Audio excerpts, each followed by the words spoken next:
So here we have this Durong thread checker for bolts and nuts. Now, full disclosure, this is a paid review, but the opinions in this video are my own. Alright, so this is actually a pretty cool little bolt and nut gauge. It's made out of this red anodized aluminum. It's nice and sturdy. It's about 1/4 inch thick. It has these rubber non-slip feet, so when you're testing it out, it doesn't slide around so much. It also has 2 holes on the top, as well as this hole on the bottom, so you can easily hang it up on your wall. It is 14 different sized metric gauges, and then 14 different sized standard gauges to test your bolts and nuts. And each one is really nice and clearly labeled. And there's also metric and standard rulers on the side to check the length of your bolts. And all of that is in this nice little compact 8" by 8" plate. Now this thing is actually pretty helpful when you need to identify the size of a nut or bolt. I got this random machine screw here and I'm not quite sure what size it is, so I'll hold it up next to these and see which one it might match. Looks like it might be this one here, so I'll go ahead and test it out. It looks like it's not that one because it's getting pretty tight, so let's try out this one here.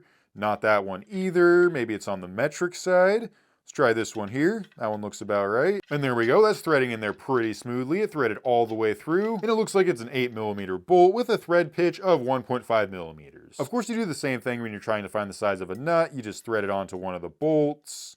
Looks like it's this one here. It threads on and off pretty easily. So yeah, I'd say it works pretty well. And if you do any sort of work where you're using machine screws or bolts, then this thing can definitely come in handy. It's just really nice and sturdy. All these bolts are locked on here. It's also pretty compact and super easy to use.